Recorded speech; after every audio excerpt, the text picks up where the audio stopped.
Indo-British Advanced Pain Clinic, Noppimayam Surgery Duram. For appointments 9155 15563.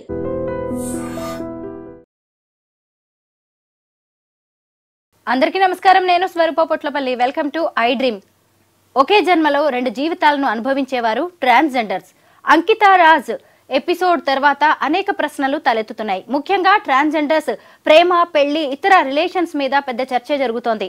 ప్రస్తుతం నాతో పాటు ఆస్ట్రో సైకాలజిస్ట్ ఎస్వి నాగ్నాథ్ ఉన్నారు. ఆయనతో మాట్లాడి అసలు ఈ ట్రాన్స్జెండర్స్ సైకాలజీ ఎలా ఉంటుంది, వాళ్ళతో ఎలాంటి శారీరక సుఖం ఉండదని తెలిసి మగవాళ్ళు ప్రేమ, పెళ్లి పేరుతో వాళ్ళతో రిలేషన్లోకి ఎందుకు వెళ్తున్నారు, డబ్బు కోసమేనా, ఎంజాయ్మెంట్ తర్వాత వీళ్ళని వదిలేస్తున్నారా, ఇలాంటి విమర్శల్లో నిజమెంత, వీటన్నిటి మీద ఆయనతో మాట్లాడదాం.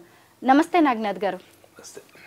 అంకితా రాజ్ ఎపిసోడ్ని మీరు ఫాలో అవుతూనే ఉన్నారు కదా, అంటే జస్ట్ మనం దీన్ని ఒక ఎగ్జాంపుల్గా మాత్రమే మాట్లాడుకుంటున్నాం ఈ కేసుని. అసలు ఈ ట్రాన్స్జెండర్స్ అనే వాళ్ళ సైకాలజీ ఎలా ఉంటుంది? Straight to the point, madam. Transgender is a proven clinically psychiatric one of the disorder. According to the psychology, it is emotional issue. According to the psychology, it is a proven emotional issue. But no transgender never likes themselves how they are. వాళ్ళు ఎలా ఉన్నారు, వాళ్ళ పుట్టుకత ఎలా ఉన్నారు అన్నది వాళ్ళకి ఇష్టం లేకపోవడం వల్లనే they wants to be like someone.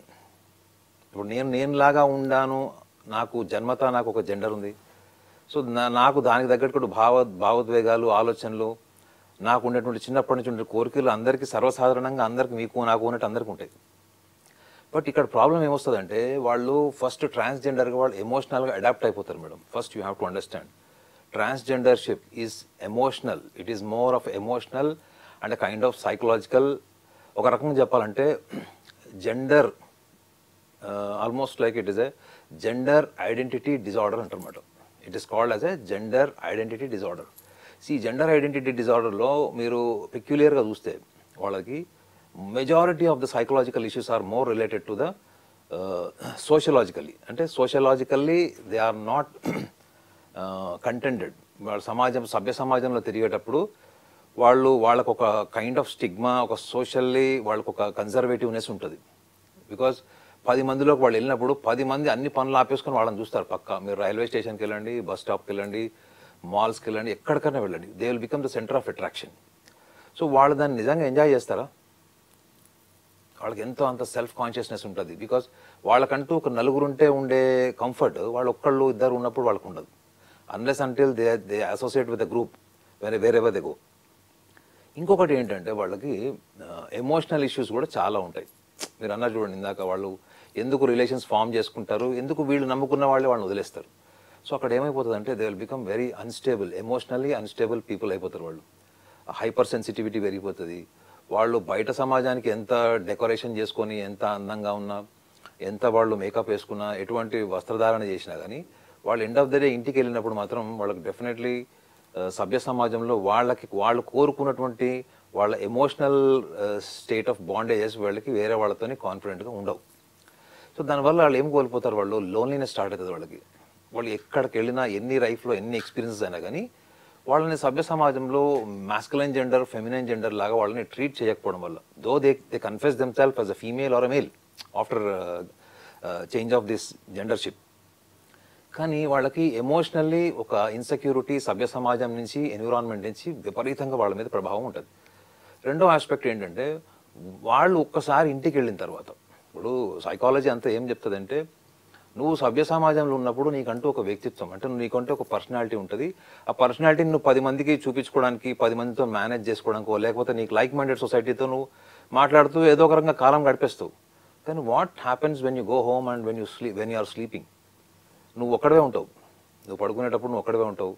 ఒకవేళ నువ్వు ఒకడే ఉన్న సందర్భాల్లో నిజంగా నీకు అప్పటి వరకు నువ్వు పొద్దున్న సాయంత్రం వరకు నీకున్న ఎక్స్పీరియన్స్, నువ్వు ట్రాన్స్జెండర్గా మారిన తర్వాత నీలో వచ్చేటువంటి ఎమోషనల్ చేంజెస్, సైకలాజికల్ చేంజెస్ ఏవైతే ఉంటాయో దాంతో నువ్వు కంఫర్టబుల్గా ఉన్నావు అంటే మాత్రం వాళ్ళు నో అని చెప్పచ్చు ఆనెస్ట్లీ. ఎందుకంటే వాళ్ళకి ఎప్పటికీ కూడా ఏదో కోల్పోతున్నాము, ఎవరు వెనుక వీళ్ళు పడుతుంటారు. కానీ వీళ్ళతో ఉన్నా కానీ ఇది ఈ రోజు ఉంది, రేపు ఉంటుందా లేదో తెలియదు. వాళ్ళు ఏదైతే బలంగా కోరుకుంటున్నారో ఇది నాది అని ఎమోషనల్గా, ఇప్పుడు లవ్ అంటే అదే కదండి, మీరు ఎమోషనల్గా ఒక వ్యక్తిని అడాప్ట్ చేసేసుకోవడమే లవ్ కదా. ఆ వ్యక్తి కూడా వీళ్ళతో ఎమోషనల్గా ఉన్నంత కాలము వీళ్ళు ఎప్పుడు వెళ్ళిపోతారో తెలియదు, ఏ కారణం వల్ల వీళ్ళిద్దరు కలిసి ఉన్నారో తెలియదు. సో ఈ ఈ సందిగ్ధంలో వాళ్ళకి emotionally they will become unstable. ఈ instability and frequent disturbances or you can call it the breakup, అంటే ఈగోసెంట్రిక్ ప్రాబ్లమ్స్ వల్ల కావచ్చు. రెండోది మనం ఆలోచించుకుంటే చాలా డీప్గా వాళ్ళకి లోన్లీనెస్ మూడ్ స్వింగ్స్ లాంటివి కూడా వాళ్ళకి సివియర్గా ఉండే ఛాన్స్ ఉంటుంది. సో కాబట్టి వీళ్ళకి మనము డెఫినెట్లీ ఇట్లాంటి వీళ్ళు అసలు నిజంగా చెప్పాలంటే వీళ్ళు కూడా రెగ్యులర్గా సైకాలజిస్ట్ని కన్సల్ట్ చేస్తే కూడా మంచిది. వాళ్ళ సోషల్ స్టిగ్మా పక్కన పెట్టుకొని వాళ్ళు ఏం కోరుకుంటున్నారు, సభ్య సమాజం ఎట్లా ఉంది అనేటువంటి ఒక రేషనల్ థింకింగ్ వాళ్ళని తీసుకురావచ్చు మేడం. వాళ్ళ ఊహల్లో, వాళ్ళ ఇమాజినేషన్లో, వాళ్ళ థాట్ ప్రాసెస్లో వాళ్ళు ఒక రకంగా ఉంటారు. కానీ అది రియాలిటీకి వచ్చేటప్పటికి వాళ్ళకి ప్రతి ఎక్స్పీరియన్స్ అట్లా 2-3 ఎక్స్పీరియన్స్లు అయితే ఆటోమేటిక్గా వాళ్ళకి లైఫ్ మీద కాన్ఫిడెన్స్ పోతుంది. ఈ కాన్ఫిడెన్స్ పోయిన తర్వాత వాళ్ళ జీవితం ఏంటి చెప్పండి? వాళ్ళకంటూ వాళ్ళ ఇంపల్సెస్ వాళ్ళకు ఉంటాయి, వాళ్ళ సెన్షువాలిటీ వాళ్ళకు ఉంటుంది, వాళ్ళ సెక్షువల్ థాట్స్ వాళ్ళకు ఉంటాయి, వాళ్ళ రొమాంటిక్ ఫీలింగ్స్ వాళ్ళకు ఉంటాయి. వాటిని వాళ్ళు అసోసియేట్ అయ్యి ఆ అసోసియేషన్లో వాళ్ళు స్టేబుల్గా ఉంటారంటే మాత్రం అది ప్రశ్నార్థకమేది. నాగనాథ్ గారు, ఇప్పుడు ఈ ట్రాన్స్జెండర్స్ ఎంత ఫిజికల్గా మారిపోయినా కానీ అంటే పూర్తి స్థాయి ఆడవాళ్ళుగా మాత్రం మారలేరు. అంటే వాళ్ళు పిల్లలు పుట్టే ఛాన్స్ వాళ్ళకి ఉండదు, అలాగే పెద్దగా సంసార సుఖం ఉండదు, ఇంకొక పార్ట్నర్ వీళ్ళ లైఫ్లోకి వచ్చినా కానీ నెక్స్ట్ జనరేషన్ అనేదే ఉండదు వీళ్ళతోటి. అయినా ఇవన్నీ తెలిసి కూడా కొంతమంది మగవాళ్ళు ఎందుకు వీళ్ళతో ప్రేమ అంటే సరే ప్రేమ అక్కడికే ఆగిపోతుంది అనుకోవచ్చు, పెళ్లి లాంటి రిలేషన్లోకి ఎందుకు వస్తున్నారు? For example Ankita and Raj గురించే మాట్లాడుకుంటే ఇవన్నీ రాజ్కి తెలిసే ఈ రిలేషన్లోకి వచ్చాడు. ఇక్కడ రీజన్స్ ఏముంటాయంటారు? అంటే నేను చెప్తే మళ్ళీ మీకు నచ్చుతుందో లేదో కానీ నేను చాలా బ్లంట్గా అండర్లైన్ ఫ్యాక్ట్స్ చెప్తాను మీకు. అంటే మనము ఈ కపుల్ ఎవరైతే ఇప్పుడు మీరు చెప్పారో ఈ కపుల్ గురించి కాకుండా మనం ఒక బ్రాడర్ పర్స్పెక్టివ్, ఒక గ్లోబల్లీ మనం ఆలోచిస్తే అసలు ఒక పురుషుడు ఇప్పుడు కాసేపు ట్రాన్స్జెండర్ పక్కన పెట్టి ఇక స్త్రీ పురుషుల మధ్యలో ఉన్నటువంటి రిలేషన్ గురించి మనం మాట్లాడితే స్త్రీ పురుషుల మధ్యలో ఉన్నటువంటి ఈ సంభోగానికి సంబంధించినటువంటిది, రొమాన్స్కి సంబంధించినది, అంటే కంప్లీట్లీ ఒక private relation between the men and ఉమెన్లో పురుషుడికి సంభోగం తర్వాత కలిగేటువంటి ఆత్మసంతృప్తి మానసికంగా ఏంటో తెలుసా మీకు? Ego satisfaction madam. ఒక పురుషుడు ఒక అమ్మాయిని లవ్ చేశాడు, ఒక స్త్రీ ఒక పురుషుడిని లవ్ చేసింది, వాళ్ళిద్దరి మధ్యలో 7 ఏళ్ల సంబంధం ఉంది, 7 ఏళ్ళు వాళ్ళు ప్రేమించుకున్నారు, 5 ఏళ్ళు ప్రేమించుకున్నారు, లేదా సంవత్సరం ప్రేమించుకున్నారు, కానీ కొన్ని కారణాల వల్ల విడిపోయారు. ఈ విడిపోయిన తర్వాత ఇట్లాంటి కేసెస్ నేను చెప్తున్నాను పర్టికులర్గా నేను చూసిన వాటిలో బాగా ఇంటిమేసీ పెరిగిపోయి ఎమోషనల్గా బాగా కనెక్ట్ అయ్యి విడిపోయిన వాళ్ళలో డిప్రెషన్లోకి వెళ్ళిన వాళ్ళు ఎక్కువగా ఎవరున్నారు తెలుసా అండి? ఎవరైతే ఇంటిమేసీ ఉన్న రిలేషన్స్లో వాళ్ళ ఇద్దరి మధ్యలో సంభోగం జరగలేదో, స్త్రీ పురుషుల మధ్యలో సంభోగం జరగకుండా, మేబీ వాళ్ళిద్దరి మధ్యలో రొమాన్స్ ఉండొచ్చు, అదర్ ఫ్యాక్టర్స్ ఉండొచ్చు, బట్ ఎవరైతే ఇద్దరు స్త్రీ పురుషుల సంభోగం లేకుండా వాళ్ళిద్దరి మధ్యలో కొన్ని కారణాల వల్ల, ఎన్విరాన్మెంటల్ ఫ్యామిలీ ఫ్యాక్టర్స్ వల్ల కూడా కావచ్చు విడిపోయిన వాళ్ళలో నేను ఎక్కువగా డిప్రెషన్లో ఉన్నటువంటి మగవాళ్ళని చెప్పేది, ఐఎమ్ టాకింగ్ అబౌట్ మెన్. వాళ్ళు ఎందుకు డిప్రెషన్లో ఉన్నారంటే వాళ్ళ కోర్ డిజైర్, కోర్ ఐడెంటిటీ వాళ్ళ పార్ట్నర్తో వాళ్ళు అయితే ఊహించుకున్నారో అది వాళ్ళకి సాటిస్ఫాక్షన్ రాలేదు. దీన్ని సైకాలజీలో ఏమంటారంటే you are identified with something that you have not enjoyed or you have not experienced. మీరు అది ఎప్పటి వరకు ఎక్స్పీరియన్స్ చెయ్యరో అది ఎమోషనల్ ఫామ్లో మీ సబ్ కాన్షియస్లో ప్లాంట్ అయి ఉంటుంది. మీరు ఎప్పుడైతే అది ఎమోషనల్ ఫామ్లో ఉందనుకోండి మేడం, అది మిమ్మల్ని వదలది కాదు, అది ఊహ రూపంలోనో జ్ఞాపకం రూపంలోనో లేకపోతే మననం ప్రతిసారి ఎక్కడ చూసినా మీకు అది గుర్తుకొస్తుంటుంది.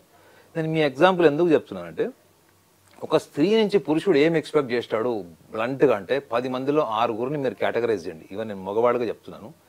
10 మందిలో 6 ఏం ఎక్స్పెక్ట్ చేస్తారు స్త్రీ నుంచి అంటే డెఫినెట్లీ ఈ ఈగోసెంట్రిక్ సాటిస్ఫాక్షన్. మనం ఫిలాసఫికల్గా ఏం చెప్పుకుంటాం, సోషలాజికల్గా ఫిలాసఫికల్గా మనం ఏం చెప్పుకుంటాం, వాళ్ళిద్దరు ప్రేమించుకున్నారండి, అన్యోన్యమైనటువంటి ప్రేమికులు వాళ్ళు, ఇక లైలా మజ్ను అని రకరకాలు చెప్తారు. కానీ కోర్ డిజైర్ అన్కాన్షియస్లో ఏముంటుంది అంటే definitely they want to reach the core pleasure between the 2 genders. So ఇక్కడ మీరు ఆలోచించాల్సింది ఏంటంటే ఈ కోర్ డిజైర్లో పురుషుడు స్త్రీ పట్ల ఈ మనకి సైకాలజీ జర్నల్స్ ఉంటాయి కదా మేడం, ఈ జర్నల్స్ చేసినటువంటి రీసెర్చ్ ఏంటంటే పురుషుడు ఎక్కువగా పెనెట్రేషన్ తర్వాత, ఎజాక్యులేషన్ తర్వాత ఒక type of satisfaction, ego satisfaction పొందుతాడు. అప్పుడు ఏమనిపిస్తుంది తెలుసా పురుషుడికి, తాను ఆధిపత్యం వహించాను, ఈ హాజ్ డామినేటెడ్ ఉమెన్, ఈ హాజ్ కాంకర్డ్ ఉమెన్ అనుకునేటువంటి. నేను చెప్పేది 10 మందిలో 6 గురించి మాత్రమే చెప్తున్నాను, 10 మంది నేను కేటగరైజ్ చేయట్లేదు. సో స్త్రీకి పురుషుడితో ఉన్నటువంటి సంభోగం కాలంలో ఆమెకి పెనట్రేషన్ కంటే ఎక్కువగా ఆమెకి ఓరల్ సెక్స్లో ఎక్కువ సాటిస్ఫాక్షన్ ఉందన్నది ఈ సైకాలజీలో, ఈ సెక్స్ అండ్ సైకాలజీ జర్నల్స్ కొన్ని రిపోర్ట్స్ రాశారు. ఇది ఎప్పుడు నేను ఒక 11-12 years బ్యాక్ చదివాను. సో ఇక్కడ మీరు దీన్ని రిలేట్ చేసి చూడండి, ఒక పురుషుడు ట్రాన్స్జెండర్తో ఎందుకు ఉంటాడు చెప్పండి. ఒక స్త్రీ నుంచి ఎక్స్ట్రాడినరీ లేకపోతే జుగుప్సాకరమైనటువంటి సంభోగాన్ని అంటే పడక గదిలో ఎక్స్పెక్ట్ చేసినప్పుడు ప్రతి స్త్రీ కూడా పురుషుడితోనంత కంఫర్టబుల్ ఉండకపోవచ్చు. కొంతమంది వాళ్ళకి ఇన్సెక్యూరిటీ వల్ల కావచ్చు, ఇష్టం ఉండొచ్చు, though they like each other, but there are some boundaries that women never wants to cross. For example, మీరు ఒక ట్రాన్స్జెండర్తో మీరు కనుక ఫిజికాలిటీలో ఏముంటుంది చెప్పండి. ఒక ట్రాన్స్జెండర్తోని మగవాడికి ఉండేటువంటి pleasure, the highest manifested pleasure మాత్రం అది ఓరల్ సెక్సే ఉంటుంది. చూడండి, కేవలం ఒక ఓరల్ సెక్స్ కోసము దాన్ని ఓపెన్ గా మాట్లాడుకొని దాని గురించి ఓపెన్ గా అంగీకరించేటువంటి స్వభావం లేని వాళ్ళు చాలా మంది. ఇది నా ఒపీనియన్ గా నేను చూసిన కోణంలో అసలు ట్రాన్స్జెండర్స్ వీళ్ళు ఎందుకు విడిపోతున్నారు అంటే నేను అనాలిసిస్ చేసింది నేను చెప్తున్నా మీకు. నాగనాథ్ గారు, ఇక్కడ చూసినప్పుడు ఈ అమ్మాయి అంకిత తను ట్రాన్స్ అయినా సరే ఇలాంటి నార్మల్ పర్సన్ తనని పెళ్లి చేసుకున్నాడు అని చెప్పి కొంచెం హ్యాపీగా బిల్డప్ ఒక గొప్పగా ఫీల్ అయ్యి ఉండొచ్చు కదా తను. కానీ ఇటు చూసినప్పుడు అట్ ద సేమ్ టైం ఇతను వేరే సమాజం కావచ్చు, మిగతా మగవాళ్ళ నుంచి కూడా ఏంటి అలాంటి ఆమెను చేసుకున్నావు అని చెప్పి ఇక్కడ ఏదైనా మేల్ మెంటాలిటీ అతన్ని ఇన్ఫ్లుయెన్స్ చేసే అవకాశం ఉందంటారా? అంటే ఇంకెవరైనా మగవారిని కాదు, ఇంకొకసారి మీరు ఆలోచించండి. మీరు అడిగిన ప్రశ్నలో అంతర్భావం, ఇప్పుడు ఇతను అదే సమాజాన్ని కాదని పెళ్లి చేసుకున్నాడు, రైట్? ఇప్పుడు ఏదైతే ప్రశ్నిస్తుందో సమాజం, ఆ సమాజాన్ని కాదని పెళ్లి చేసుకున్నాడు. వాడు ఎందుకు వెళ్ళిపోయాడు? దాన్ని మనం సోఫిస్టికేటెడ్ లాంగ్వేజ్లో మాట్లాడకూడదు madam. It is called a perversion. It is called as a situational, environmentally provoked, and you are seeking only environmental pleasure. అంటే తాత్కాలికమైనటువంటి భావోద్వేగము, తాత్కాలికమైన సుఖం. మీరు అడిగిన ప్రశ్నలో లాజిక్ చెప్పాలా? ఇప్పుడు ఒక పురుషుడు స్త్రీని ముట్టుకున్నప్పుడు, స్త్రీతోని సంభోగం చేసేటప్పుడు స్త్రీ శరీరానికి ఒక తత్వం ఉంటుందండి, ప్రకృతి నుంచే ఉంటుంది. అది పురుషుడు మెన్ మజిల్కి ఉండదు, ఓన్లీ ఫీమేల్ మజిల్కి ఉంటుంది. ఫీమేల్తో వాళ్ళు రొమాన్స్ చేసేటప్పుడు వాళ్ళకు వచ్చేటువంటి మూడ్స్ కానీ, ఎరెక్షన్ కానీ, అరౌజల్ కాదు ఎజాకులేషన్ కానీ, అరౌజల్ ఫీమేల్కి అవుతుంది కాబట్టి.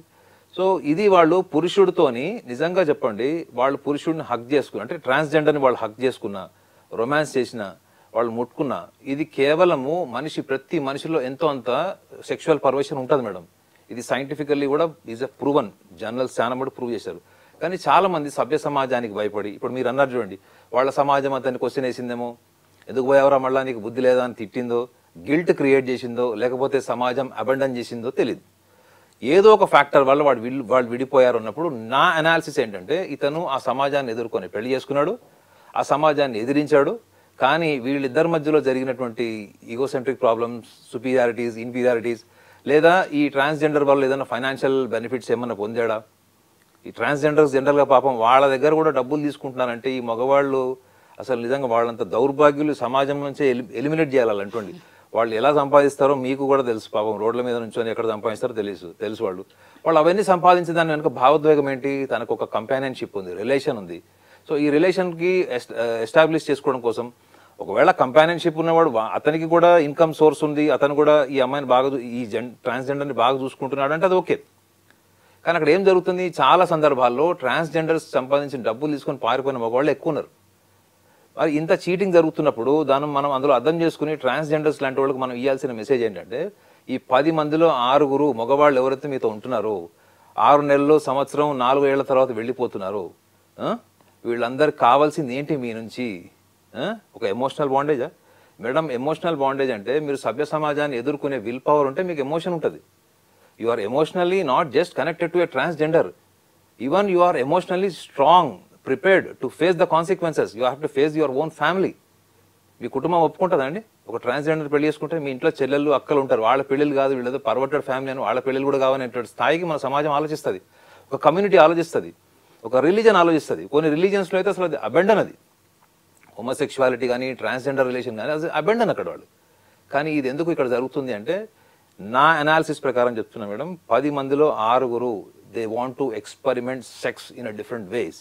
మీరు ఫారిన్ కంట్రీస్లో అక్కడిక్కడ కూడా వెళ్ళి చూడండి, చాలా మంది మగవాళ్ళు అక్కడ ఉన్నటువంటి హోమోసెక్షువల్స్కి కూడా డబ్బులు ఇచ్చి వాళ్ళు సెక్స్ ఎంజాయ్ చేస్తారు. వాళ్ళతో పాటు అంటే అక్కడ మేల్ అండ్ ఫీమేల్తో కూడా వీళ్ళు కాంబినేషన్ ఆఫ్ సెక్స్ ఎంజాయ్ చేస్తారు. సో అది వాళ్ళ ఇష్టం, అది వాళ్ళ చాయిస్, అది వాళ్ళకి డబ్బులు ఉన్నాయి, వాళ్ళకి టేస్ట్ ఉంది, వాళ్ళు చేస్తారు. బట్ మనం ఇక్కడ ఒక ట్రాన్స్జెండర్ పాయింట్ ఆఫ్ వ్యూలో ఒక ఎమోషనల్ యాంగిల్ని మనం చూస్తే ఇది ఎందుకంటే ఇది mental illness, it is straight away I'm telling you it is a mental illness. Even psychiatry కూడా దాన్ని నిర్ధారించింది. సైకాట్రీలో ఉన్న మెయిన్ డిజార్డర్స్లో ఈ ట్రాన్స్జెండర్ డిజార్డర్ కూడా ఉంది. సో ఈ డిజార్డర్లో ఉన్న వాళ్ళు ఏమనుకుంటారు, వాళ్ళు emotionally they want a bondage. ఒక బాయ్ ఫ్రెండ్ గర్ల్ ఫ్రెండ్ చూసినా అరే నాకు బాయ్ ఫ్రెండ్ లేడు అనే ఫీలింగ్ ట్రాన్స్జెండర్కి వస్తుంది. ఒక అమ్మాయి అబ్బాయి ఇద్దరు వెళ్ళినా, భార్యాభర్తలు వెళ్ళినా వీళ్ళకి ఈక్వల్ ఫీలింగ్స్ ఉంటాయి. వాళ్ళకి ఈ ఫీలింగ్స్ మీద వాళ్ళకి కంట్రోల్ ఉండదు మేడం. లేనప్పుడు వీళ్ళు ఎవరినైనా నమ్మాల్సిందే. చివరికి వాడు మోసం చేసి టోపీ పెట్టి వెళ్ళే వరకు వీళ్ళు ఏం తెలుసుకోలేరు. నేను అందుకే లాజికల్ పాయింట్ ఏం చెప్తున్నానంటే ఈ వీళ్ళ దగ్గరకు వచ్చేవాళ్ళు చాలా మంది వీళ్ళు వాళ్ళతోని ఎమోషనల్గా కనెక్ట్ అయ్యారా, వీళ్ళు ఎక్కువ పర్సంటేజ్ కనెక్ట్ అయ్యారా అన్నది ట్రాన్స్జెండర్ చూసుకోవాలి. లేకపోతే ఏముంది మేడం, వాడు సెక్షువల్ పర్వర్షన్, వాళ్ళకి కావాల్సినటువంటి బ్లంట్గా చెప్తున్నా కదా, ఓరల్ సెక్స్ తప్ప ఈ ట్రాన్స్జెండర్స్ నుంచి ఈ మాస్కులైన్ జెండర్స్ ఎంజాయ్ చేసేది ఏమీ ఉండదు. వాళ్ళు చెప్పే ఎమోషనల్ స్టోరీస్ అవన్నీ కూడా అది just to grab the pleasure from the opposite gender, that's all. డబ్బు కోసం అలాగే సొసైటీకి ఏదో రోల్ మోడల్స్ లాగా నిలుద్దాము అని కూడా కొంతమంది ఇలాంటి రిలేషన్స్లోకి వచ్చి మళ్ళీ భయపడిపోయి కొన్నాళ్లే ఉండి వెళ్ళిపోతున్నట్టుగా కనిపిస్తుంది. ఈ సైకాలజీని మనం ఎలా చూడాలి? మగవాళ్ళ అంటే లేదు మేడం, ఇప్పుడు ఇందులో మీరు డిఫరెంట్ యాంగిల్స్ చూడొచ్చు. ఇప్పుడు మనం రీసెంట్గా మీరు చెప్పిన కేస్ స్టడీ చూసినా, అంతకు ముందర వచ్చినటువంటి కొన్ని ఈ ట్రాన్స్జెండర్స్వి చూసుకున్నా కానీ ఒక మగవాడు సభ్య సమాజం సోషల్ మీడియా వచ్చాక చూద్దాం కాసేపు, మనం సోషల్ మీడియా అనుకుందాం. సోషల్ మీడియాలో ఒక పోస్ట్ వచ్చింది, ఇతను అందరినీ కుటుంబ సభ్యుల్ని వాళ్ళందరినీ కూడా ఎదిరించి ఒక ట్రాన్స్జెండర్ని పెళ్లి చేసుకున్నాడని ఒక పెద్ద న్యూస్ అయింది, కొన్ని లక్షల్లో చూశారు అది. So if you are really craving for an attention, it's a special attention, a pride attention, and you want everybody to identify you in a very role model, అంటే ఒక ప్రెజుడిస్ ఒక ప్రైడ్ పర్సనాలిటీ లాగా మిమ్మల్ని చూడాలనుకుంటున్నారు, మిమ్మల్ని అందరికంటే అద్భుతంగా గుర్తించాలి, వాళ్ళకున్న కొన్ని వాల్యూస్ కానీ వీటన్నిటిని కూడా ఆ సందర్భంలో ప్రొజెక్ట్ చేస్తారు వీళ్ళు. దీని వెనక ఉన్న కారణం ఏంటి? ఒక అటెన్షన్ సీకింగ్ లేకపోతే వాళ్ళిద్దరు నిజంగా కలిసి ఉంటారు మేడం. మీరు అన్నారు కదా సైకాలజీ అంటే, వాళ్ళు నిజంగా if it is not mentally they are seeking only attention, if they are not seeking only attention, they want even values come in between the relation, they want to travel together throughout the life. So అక్కడ వాళ్ళు విడిపోయే అవకాశం ఉండదు madam. ఒకవేళ విడిపోయే అవకాశం వస్తే కూడా ఇద్దరు ఎవరో ఒకళ్ళు కాంప్రమైజ్ అయ్యి వాళ్ళు they will remain in the relation. అది లేరు అంటే మాత్రం డెఫినెట్లీ ఈ సోషల్ మీడియా వచ్చిన తర్వాత అయితే అదొక పెద్ద డ్రామాటిక్ కేసెస్ కూడా చాలా చూసాం. మీరు అనకూడదు కానీ చాలా మటుకు ఇప్పుడు మీరు చెప్పిన కేస్ స్టడీలో కూడా ఎంతో అంత సోషల్ మీడియా ఐడెంటిటీ, ఆ డాన్స్ మూమెంట్స్ అవన్నీ కూడా మనం చూసాం. సో మనకి వాళ్ళు ఏం చేస్తున్నారు, ఒక వన్ వీక్లో లేదా ఒక వన్ మంత్లో మనం సెలబ్రిటీ అయిపోవాలి, లేదా people should be recognize us in a different manner.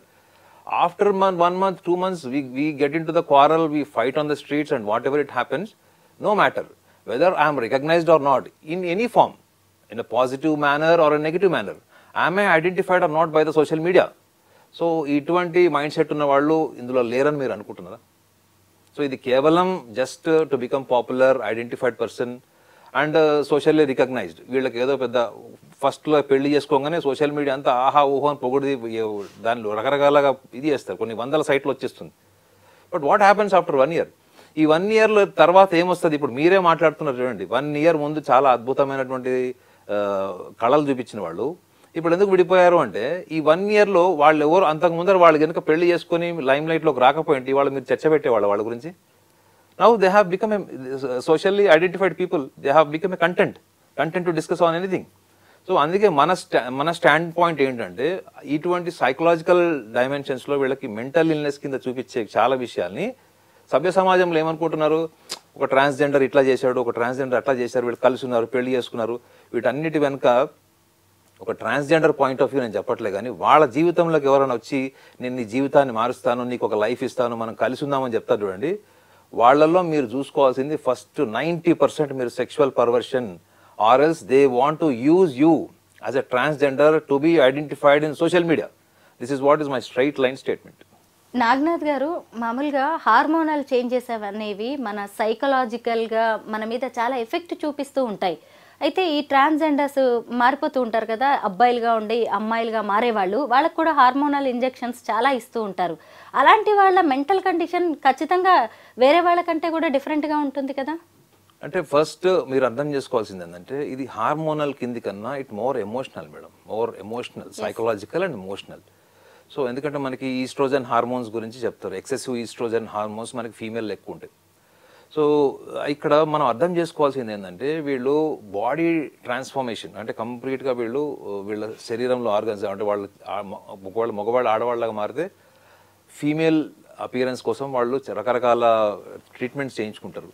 దాని సైడ్ ఎఫెక్ట్స్ అంటున్నారు మీరు. దాని సైడ్ ఎఫెక్ట్స్ మాత్రమే కాదు మేడం, ఆ పెయిన్ వల్ల వచ్చేటువంటి సైకలాజికల్ ప్రాబ్లమ్స్ కూడా ఉంటాయి వాళ్ళకి. సో వాళ్ళు తీసుకున్నటువంటి ఆ కెమికల్స్, బాడీలో ఇంజెక్ట్ చేసుకున్నటువంటి injections, what ever it is. So ఇప్పుడు చాలా మందికి కూడా ఇటువంటివి ఇమీడియట్గా వాళ్ళకి తెలియకపోవచ్చు, కానీ గ్రాడ్యువల్గా వాళ్ళ లైఫ్లో చాలా ఎఫెక్టివ్గా ఉంటాయి. ఈ ఎఫెక్టివ్నెస్ వాళ్ళకి ఎప్పుడు తెలిసే పాసిబిలిటీ ఉంటుంది, ఎందుకంటే దాని మీద రీసెర్చ్ ఇన్ఫర్మేషన్ అయితే ఐడియా లేదు. బట్ తెలిసే పాసిబిలిటీ ఎప్పుడు ఉంటుందంటే మీ బాడీ ఎప్పుడైతే కెమికలైజ్డ్ అయిందో, అంటే ఎక్స్టర్నల్ ఫ్యాక్టర్స్ ఏమైనా మీ బాడీని ఇన్ఫ్లుయెన్స్ చేస్తున్నాయి. మనం మందు కొడితేనే ఎట్లా అయిపోతారు మేడం మనుషులు, మద్యం సేవిస్తేనే ఎట్లా అవుతారు just for a time being. So వీళ్ళైతే డైరెక్ట్గా వాళ్ళ బాడీ నేచర్ని, ప్రకృతికి విరుద్ధంగా వీళ్ళు తయారు చేస్తున్నప్పుడు వీళ్ళకి ఎప్పుడైతే డౌన్ఫాల్ వస్తుంది చూడండి, డౌన్ఫాల్ కానీ వీళ్ళకి లేకపోతే ఫైనాన్షియల్ ఇష్యూస్ వస్తాయి, వీళ్ళు ఎప్పుడైతే వీళ్ళ పార్ట్నర్తో సివియర్గా డిస్టర్బ్ అవుతారో అప్పుడు వీళ్ళు వాయిలెంట్ అన్నా కావచ్చు, కంప్లీట్గా వాయిలెంట్ అవ్వచ్చు, యాంటీ సోషల్ యాక్టివిటీస్లో కూడా ఉండొచ్చు. చాలా మంది ట్రాన్స్జెండర్స్ మీకు చూడండి యాంటీ సోషల్ యాక్టివిటీస్లో ఉన్నారు. మీరు అనుకోకండి వాళ్ళు ఈ అఘోర నాగసాధువులాగా వాళ్ళు ఒక్క కేసు కూడా లేని వాళ్ళు ఏం లేదు. మీరు చాలా క్రైమ్స్లో, క్రిమినల్ కేసెస్లో ఉన్నారు, మర్డర్ కేసెస్లో ఉన్నారు, సైకిక్ మర్డర్స్లో కూడా ఉన్నారు వాళ్ళు. అంటే డెలిబరేట్గా ప్లాన్ చేసి పథకం ప్రకారం హింసించి చంపిన వాళ్ళ చరిత్ర కూడా మన పేపర్లో చాలా ఆర్టికల్స్ చూసాం లాస్ట్ ఒక 15 yearsలో. కానీ వీళ్ళు ఈ మానసిక పరమైన మార్పులు ఎవరైతే వీళ్ళకి వస్తాయో అప్పుడు మనకు వాళ్ళకి మెయిన్ కనిపించేది ఎప్పుడు అంటే వీళ్ళు ఎప్పుడైతే లైఫ్లో ఒక టఫ్ సిచ్యువేషన్ని, ఒక పానిక్ సిచ్యువేషన్ హ్యాండిల్ చేసేటప్పుడు అది బయటకు వస్తుంది మేడం. అండ్ టఫ్ సిచ్యువేషన్ అంటే ఆర్థికంగా కృంగిపోయినప్పుడు కావచ్చు, ఒంటరిగా అయిపోయినప్పుడు. ఒక పానిక్ సిచ్యువేషన్ ఎప్పుడు వస్తుందంటే when they are completely neglected by their own people. వాళ్ళ ట్రాన్స్జెండర్సే వాళ్ళు ఏదైనా ఈగో ప్రాబ్లమ్స్ వల్ల వాళ్ళు ఏదో వదిలేశారు అనుకోండి. సో ఈ రెండు సిచ్యువేషన్స్ని వాళ్ళు హ్యాండిల్ చేసేటప్పుడు నార్మల్గా మనకంటూ ఒక ఎమోషన్, మనకంటూ ఒక కెమిస్ట్రీ ఉంటుంది. అది నార్మల్ లెవెల్లో అది డ్యామేజ్ అయ్యే ఛాన్స్ ఉంటుంది. ఈ నార్మల్ లెవెల్ నుంచి వాళ్ళు ఇంకా అబ్నార్మల్ వెళ్ళడానికి ఇటువంటి వీళ్ళు ఏవైతే తీసుకుంటుంటే ట్రీట్మెంట్ మెడికేషన్ ఉంటుందో దాని ఇంపాక్ట్ కూడా ఉండే ఛాన్స్ గ్యారంటీ ఉంటుంది. సొసైటీ యాక్సెప్ట్ చేయకపోవడం, అలాగే ఫ్యామిలీ కూడా దూరంగా పెట్టడం, నా అనేవాళ్ళు చుట్టూ లేకపోవడంతో కూడా మోసపోతామని తెలిసి కూడా ఇలా పరాయి వ్యక్తులను నమ్ముతున్నారా, ఇలాంటి రిలేషన్స్లోకి వెళ్తూ ఉంటారా? లోన్లీనెస్సే ఎక్కువగా కారణం అంటారా? ఇన్సెక్యూరిటీ కావచ్చు, ఇలాంటి కారణాలు వాళ్ళని ఇన్ఫ్లుయెన్స్ చేస్తూ ఉంటాయా? అంటే మేడం ఇందులో స్ట్రైట్గా ఒక సైకాలజిస్ట్కి చెప్పాలంటే it is a perversion. Perversion అంటే ఏంటి? ప్రకృతికి విరుద్ధమైనటువంటి ఎక్స్పెరిమెంట్ని పర్వర్షన్ అంటారు. సో వీళ్ళు అంతా ఎక్స్పెరిమెంట్ చేసి వాళ్ళు వేసుకునే దుస్తుల దగ్గర నుంచి రూపురేఖలన్నీ మార్చుకొని జుట్టు వేయించుకొని అన్నీ చేసినప్పుడు వాళ్ళకి దాని వెనక, ఆ యాక్టివిటీ వెనక కూడా ఒక సైకలాజికల్ ప్రాసెస్ ఉంటుంది మేడం. ఊరికే జరగదు అట్లా. ఇప్పుడు మీరు ఒక డ్రెస్ వేసుకొని వచ్చారు, మీకు నచ్చని డ్రెస్ మీరు వేసుకోలేరు, నాకు నచ్చిన డ్రెస్ నేను వేసుకోలేను.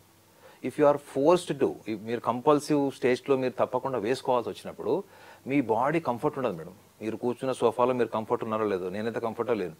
బట్ చెప్తున్నా అంటే మన కంఫర్ట్ జోనే మనల్ని డిస్టర్బ్ చేస్తుంది మేడం. మనం ట్రైన్లో వెళ్ళేటప్పుడు, బస్సులో వెళ్ళేటప్పుడు కూడా if you are not posited properly we will not be able to drive our journey comfortably. ఏదో ఇరిటేషన్ లాగా ఉంటుంది. అట్లాంటిది వీళ్ళు మొత్తం బాడీ, మైండ్, ఎమోషనల్ అన్నిటినీ ట్రాన్స్ఫార్మ్ చేసుకునే వాళ్ళు, వీళ్ళకి ఎంత ఎక్స్పెక్టేషన్ ఉంటుంది చెప్పండి. సొసైటీ నుంచి ఒక ఐడెంటిటీ కావాలి.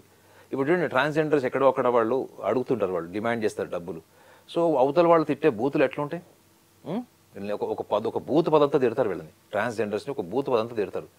ఆ బూత్ పదం ఇంట్లో వాళ్ళు ఎవరైనా ఏదైనా తిట్టుకుంటారు వాళ్ళు. ఆ బూతులు రోజు వీళ్ళు ఎన్నిసార్లు ఫేస్ చేస్తారు చెప్పండి? వీళ్ళ అవతల వాడు డబ్బులు అడిగినప్పుడు ఇయ్యనప్పుడు వాళ్ళకి ఒక ఇరిటబుల్ మూడ్ ఉంటుంది, వర్బల్ మూడ్ ఉంటుంది, అవునా? వాటన్నిటిని ఫేస్ చేస్తూ వీళ్ళు రోజు ప్రశాంతంగా ఇంటికి వచ్చి బిర్యానీ తిని పడుకునేలాగా ఉంటుంది వీళ్ళ మైండ్ సెట్. అస్సలు ఉండదు మేడం. వాళ్ళు ఎవ్రీ 1 hour వాళ్ళ మైండ్ ఎప్పుడు కూడా కాంటంప్లేషన్ స్టేట్లో ఉంటుంది. ఎందుకంటే ప్రతి అడుగు, ప్రతి ఆలోచన వాళ్ళకి టువర్డ్స్ సెక్యూరిటీ వైపు తీసుకెళ్తుంది. అంటే they want a companionship, they want a relation, they want a trustful person in the life. At the same time how do they manage financially? ఇప్పుడు చాలా మంది ఆడవాళ్ళు ఉద్యోగాలు చేసుకుంటున్నారు, చిన్న చిన్న బిజినెస్లు చేసుకుంటున్నారు. సొసైటీలో కూడా ఎవరు వాళ్ళని ఎక్కువగా ఇంతకు ముందరలాగా ఎవరు పట్టించుకోవట్లేదు. ఈవెన్ సుప్రీంకోర్టు నుంచి కూడా వాళ్ళు కొంచెం ఊరట కలిగించేటువంటి విషయం కూడా వాళ్ళకి దక్కింది. సో ఇవన్నిటి వెనక వాళ్ళ ప్రతి మూమెంట్ సోషల్ సర్వైవల్ ఇన్స్టింక్ట్ని ప్రేరేపిస్తుంది. వాళ్ళ సమాజంలో ఎట్లా బతకాలి, సమాజంలో బతుకుతూ మనకంటే ఒక భద్రతను ఎట్లా క్రియేట్ చేసుకోవాలి. ట్రాన్స్జెండర్స్కి ఎవరన్నా రెంట్కి ఇస్తారా మేడం హౌస్? చెప్పండి. ఎందుకు? వాళ్ళది కూడా ఒక తప్పు ఉంది మేడం. ట్రాన్స్జెండర్స్ అంటేనే మీకు జనరల్గా ఎక్కడ కనిపిస్తారు? ఒక మ్యారేజ్ ఫంక్షన్ అవుతుంది మేడం, వీళ్ళు వచ్చి చాలా డీసెంట్గా వచ్చి డబ్బులు అడుగుతారా? పోనీ డబ్బులు ఇవ్వం నాయన అని చెప్పి ఎంతో అంత డబ్బులు ఇచ్చి పంపిస్తే వెళ్ళిపోతారా? పోలీస్ వాళ్ళు నెంబర్ కూడా ఇచ్చారు, ఎవరన్నా ఇట్లా వచ్చి న్యూసెన్స్ చేసి బలవంతం చేస్తే మాకు ఫోన్ చేయండి, మేము వాళ్ళని తీసుకెళ్తామని. అంటే what they are doing madam? They are spoiling their own domain, they are spoiling their own reputation. సమాజానికి వాళ్ళ మీద ఉన్న ఒపీనియన్ని వాళ్ళు ఇంకా భయంకరంగా చేస్తున్నారు. నేను మొన్న మా కజిన్ని బస్ స్టాప్లో డ్రాప్ చేయడానికి వెళ్తే అక్కడ 2 ట్రాన్స్జెండర్స్ ఉన్నారు. సో ఒక ట్రాన్స్జెండర్ డీసెంట్గా అడిగి వెళ్ళిపోయాడు, ఇంకో ట్రాన్స్జెండర్ మీద పడిపోతున్నాడు. ఏం చేస్తారు మేడం చెప్పండి? అప్పుడు అక్కడ ఆడవాళ్ళు కూడా ఉన్నారు, ఏం చేస్తారు మీరు కొట్టాలనిపిస్తుంది మీకు? ఆ స్టేజ్ ఎందుకు తెస్తారు వాళ్ళు? ఎవరు బస్ జర్నీ అంటే ఎవరు టైంలో వాళ్ళు హరిబరి ఉంటారు, వాళ్ళు తొందరగా వెళ్ళిపోవాలి, బస్ మిస్ అవుతుందేమో, ఇట్లా ఇవన్నీ ఉంటాయి. So they don't have common sense. So ఇట్లా అందరినీ అనట్లేదు, కానీ వాళ్ళ సర్వైవల్ ఇన్స్టింక్ట్ అన్నది వాళ్ళకి జీవితంలో సోషల్ మేనర్స్ తగ్గించేస్తుంది మేడం. సోషల్ మేనర్స్ తగ్గిస్తుంది. ఎంపతి, ఎదుటివాడు ఏమనుకుంటున్నాడు, ఎదుటివాడు నిజంగా ఇచ్చే స్తోమత ఉందా లేదా, అవతల వాడు కూడా డబ్బు ఇంపార్టెంటే కదా, వాడు కష్టపడి సంపాదిస్తాడు. ఈ కామన్ సెన్స్ ఎందుకు లేదు మేడం వాళ్ళకి? మనం ట్రాన్స్జెండర్స్ని ఒక యాంగిల్లో సపోర్ట్ చేస్తాం, సమాజంలో వాళ్ళకి గుర్తింపు లేదనో, వాళ్ళకి పార్ట్నర్షిప్ లేరనో, పార్ట్నర్స్ లేరనో, లేకపోతే ఉన్న పార్ట్నర్స్ మోసం చేస్తున్నారో అన్నది కాస్త ఆలోచించాల్సిన విషయం. కానీ వాళ్ళ బిహేవియరల్ ప్యాటర్న్ ఏంటి? ఈ behavioural pattern, violent behaviour, possessiveness, compulsiveness ఏదైతే ఉందో, it is definitely a violence. అంటే వాళ్ళ అసంతృప్తి నుంచి వచ్చినటువంటి ఒక లక్షణం అది. అసంతృప్తి ఎక్కడి నుంచి వచ్చింది? సోషలాజికల్గా వచ్చింది. అంటే వాళ్ళ గుర్తింపు లేదు, ఆర్థికపరమైన సమస్యలు. సో వీళ్ళంతా ఈజీగా అంతా వాళ్ళని మనం కన్సిడర్ చేసి వాళ్ళకు ఒక ఫిలాసఫికల్ మైండ్ సెట్ అయితే మనం వాళ్ళకి ఉంటుందని మనం చెప్పలేము. బట్ కొంతమంది ట్రాన్స్జెండర్స్ మీరు అన్నట్టు వాళ్ళు డిగ్నిఫైడ్గా వాళ్ళు ఎక్కడొక్కడ వ్యాపారాలు, బిజినెస్ అవి చేసుకుంటారు. సో వాళ్ళని మనం అప్రిషియేట్ చేయొచ్చు. థ్యాంక్ యూ నాగనాథ్ గారు. ట్రాన్స్జెండర్స్ సైకాలజీ గురించి చాలా బాగా ఎక్స్ప్లెయిన్ చేశారు. Thank you so much. Thank you very much.